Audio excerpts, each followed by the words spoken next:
मोर YouTube channel को आपको स्वागत जनाऊँ।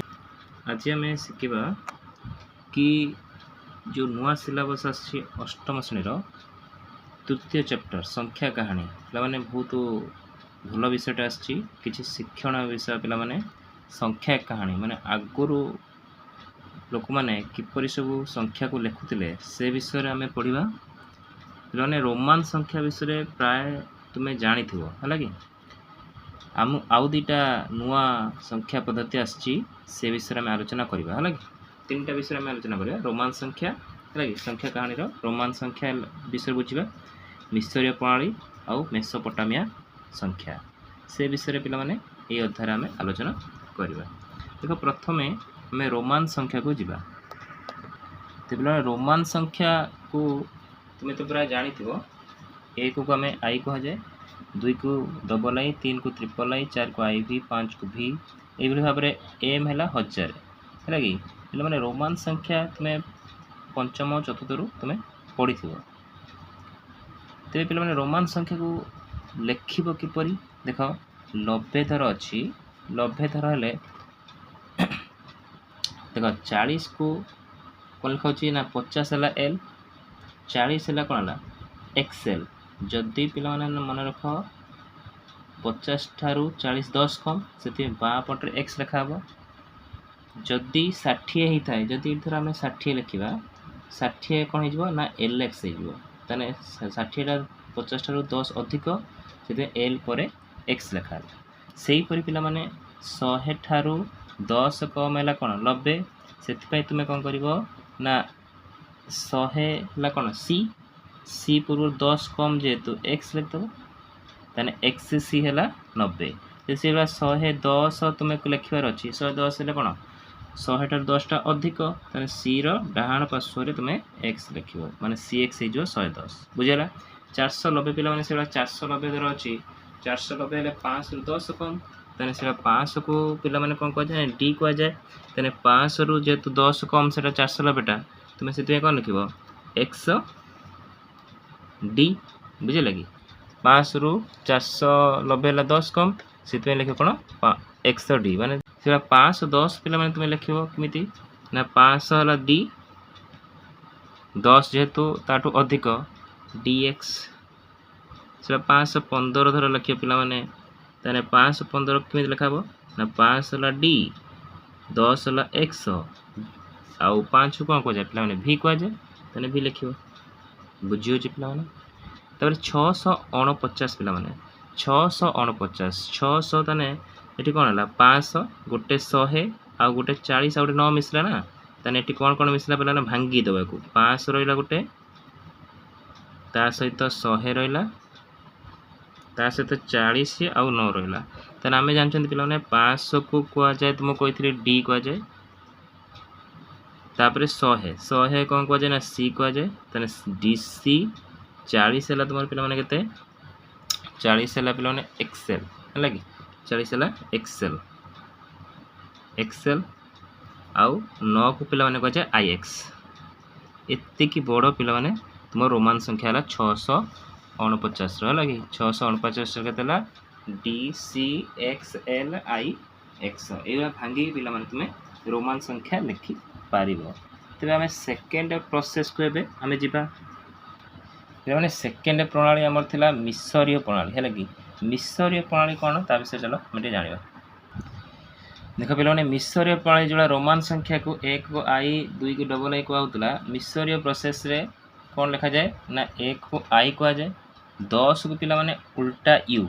एटा को इंटरसेक्शन बोली आम पढ़ुल या पूर्व अष्टम 100 को ये क्वेश्चन मार्क भाया चिन्ह सब संकेत पे संकेत को तुमको मन रखा पड़ो 1 रु लक्षे 10 लक्ष पर्यंत तुमको मन रखा पड़ो तेज एक लिखा किमी है लिखा किपर से भाया तेरा 1023 देख मुझे लिखी 1023 को तुम मिसरीय प्रोसेस रे किमी लिख मिसरीय प्रणाली तेरे 1000 को आम कौन कर भांग तेज 1023 को 1000 रा सहित या भर कौन 20 23 माने 20 आउ 3 20 माने 10 2टा ना कि 10 2टा रहा 3 3 मान 1 3टा लिखा कौन बुझेगा तेना लिखा किमी देखो 1000 को किमी लिखा जाए पे ये लिख 1000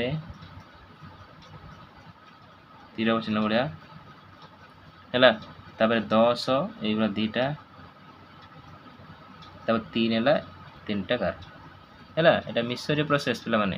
ଆଉ ଏଇ ବିଷୟଟା ବେଶୀ ଇମ୍ପୋର୍ଟାଣ୍ଟ ପିଲାମାନେ, କାହିଁକିନା ଏଇଟା ନୂଆ ଚାପ୍ଟର ତୁମର ଆଗରୁ ଅଷ୍ଟମରେ ଏମିତି ନଥିଲା ହେଲା। ନୂଆ ଚାପ୍ଟର ତୁମକୁ ମନେ ରଖିବା ପାଇଁ କଷ୍ଟ ହେବ, ତଥାପି ତୁମକୁ ମନେ ରଖିବାକୁ ପଡ଼ିବ ହେଲା କି। ତେବେ 2660 ହେଲେ 2000 କେତେଟା ହେବ? 1000 ଦୁଇଟା ହେବ ହେଲା। ତାପରେ 660, 600 ମାନେ କେତେଟା? 100 ହେଲା 6ଟା, 1 2 3 4 5 6, ତା ସହିତ 60 ପୁଣି 10 ହେଲାଣି 6ଟା। এটা ଟିକେ ବଡ଼ଟେ ହେଇଗଲା ପିଲାମାନେ। 10 10 10 10 10 100 ହେଇଗଲା ହେଲା। ତାହେଲେ ଏଟାକୁ ଲେଖିବ କେମିତି? 1000 ହେଲା ତୁମର ଏଇଭଳିଆ ଦୁଇଟା କାଟିବ, ତାପରେ ଦୁଇଟା ଆଉ ଗୋଟେ, ଆଉ 100ରେ 100 କେମିତି କ୍ୱେଶ୍ଚନ୍ ମାର୍କ କରାଯାଏ ନାହିଁ, ମୋଡ଼ି କ୍ୱେଶ୍ଚନ୍ କେତେଟା ଅଛି? 1 2 3 4 5 6ଟା ଅଛି। ଏଇଭଳିଆ କରିଦେବି, ତୁମେ ଭଲସେ କରିବ ଆଉ। 60 ହେଲେ ଆପଣଙ୍କର 10 ହେଲା 6ଟା, 1 2 3 4 6, ବୁଝିହେଉଛି? ଏଇଭଳିଆ ତୁମେ 784 ଆଉ 1000 1111 ଏଇଭଳିଆ ତୁମେ କରିପାରିବ ହେଲା, ବୁଝିଲା। ତାପରେ ଆମେ ଯିବା ଲାଷ୍ଟ ପ୍ରୋସେସ୍ ମେସୋପୋଟାମିଆ। ଦେଖ ମେସୋପୋଟାମିଆର ଲୋକମାନେ କିପରି ସଂଖ୍ୟା ଲେଖୁଥିଲେ ଦେଖ। 1କୁ ସେମାନେ ଲେଖୁଥିଲେ ଏଇଭଳି ଭାବରେ, 10କୁ ଏଇଭଳି ଭାବରେ ଲେଖୁଥିଲେ। ଧର 10 ହେଲେ 11 ମାନେ କ'ଣ? 10 ରହିବ ଗୋଟେ ଆଉ 1 ଗୋଟେ ରହିବ ନା, 10 + 1 ଏଇଭଳିଆ ପିଲାମାନେ 59 ପର୍ଯ୍ୟନ୍ତ ହେଲା କି, 59 ପର୍ଯ୍ୟନ୍ତ ଏଇଭଳିଆ ଲେଖି ଲେଖି ଯିବ। କିନ୍ତୁ 60 71 ପିଲାମାନେ ଏଇଭଳିଆ ତାଙ୍କର ଠିକ୍ରି ଚିହ୍ନ ଭିତରେ 1 ରହିଯିବ। ଯଦି 60 ଦୁଇଟା ଅଛି, ଠିକ୍ରି ଭିତରେ 2 ରହିଯିବ। ଦୁଇଟା ମାନେ ସ୍କୋୟାର ଅଛି, 36 ଅଛି ହେଲା କି। 60ର କ୍ୟୁ ମାନେ ଏତିକି ଅଛି, ତାହେଲେ ଠିକ୍ର 3 ହେଇଯିବ। 6ର ଯଦି 4 ଥାଏ, ମାନେ 6କୁ ଯଦି 4 ଥର ଗୁଣିବ ଯେତିକି ହେଲା, ତା ଦେହରେ 4ରେ 4 ରହିଯିବ। ଏଇଭଳିଆ ଲେଖାଯିବ। କେମିତି ଲେଖା ହେବ ଦେଖ, ମୁଁ କହିଦେଉଛି। ଧର 7530 ଅଛି ପିଲାମାନେ, 7530 ମାନେ 3600 ୟା ଭିତରେ କେତେଟା ଆସିବ? ଦୁଇଟା, କାହିଁକିନା 3600 ଦୁନେ ହେଲା 7200 ମାନେ 7200। 7200 ପ୍ଲସ୍ 60ଟା 5ଟା ରହିବ, 60 5 300, 7200 ଇଏ 300 ହେଲା 7500, ଇଏ ହେଲା 30। ତାହେଲେ ଲେଖିବା କେମିତି? ତାହେଲେ 2 ଅଛି ମାନେ ଦୁଇଟା ଏଇଭଳିଆ ଲେଖିବ, ବୁଝିଲା। ତାପରେ 3600 ଅଛି ମାନେ ଏଇଭଳିଆ ଲେଖିକି ତା ଭିତରେ 2 ଲେଖିଦେବ, ବୁଝିଲା। ଆଉ ମିଶାଣ ଚିହ୍ନ ଗୁଣନ ଚିହ୍ନ କିଛି ରହିବ ନାହିଁ ପିଲାମାନେ। ଭାଙ୍ଗି ସାରିଲା ପରେ ଏଇଭଳିଆ ଲେଖାଯିବ। 5 ପିଲାମାନେ ଏଇଭଳିଆ ଲେଖିବ, ଗୋଟିକିଆ 5ଟା ଲେଖିଦେବ, ଲେଖିବ। ତା ତଳକୁ ବି ମଧ୍ୟ ଲେଖିପାରିବେ ପିଲାମାନେ, ଏଇଭଳିଆ ଲେଖିଲା, ଏଇଭଳିଆ ଲେଖିବ ହେଲା। ତାପରେ 60 ପିଲାମାନେ ଏଇଭଳିଆ 1 ରହିବ, ଆଉ 30 ମାନେ 10 ତ, ଆଉ ଏଇଭଳିଆ ଲେଖାଯିବ ଆଉ, ବୁଝୁଛୁ ନା ହେଲା। এইভাবে তুমি পিলাମାନେ মেসোপୋଟାମିଆ ଲେଖିବ। ତାପରେ 640 ଅଛି, 640 ମାନେ ପିଲା କେତେ? 60 3600 ପର୍ଯ୍ୟନ୍ତ ଯିବନି, 600 ଅଛି ନା, 3600 ପର୍ଯ୍ୟନ୍ତ କାହିଁ ଯିବ? ତାହେଲେ 60 କେତେ ରହିଲା? 10ଟା ରହିଲା। ତାହେଲେ 10କୁ ଆମେ ଏଇଭଳିଆ ଲେଖନ୍ତି, 10 ଏଇଭଳିଆ ଲେଖିଦେଲ। 60 ମାନେ ଏମିତି, 40 ମାନେ 4ଟା 10, 1 2 ଟିକେ ଏଇଭଳିଆ ଗାର କରିଦେବ, 3 4, ବୁଝା ପଡ଼ୁଛି ପିଲାମାନେ। ତାପରେ 721 ମାନେ 12ଟା ହେଉଛି 60 ମାନେ 1272 ମାନେ 720 ହେଲା, ପ୍ଲସ୍ ଇଏ ହେଲା 1 721 ହେଲା।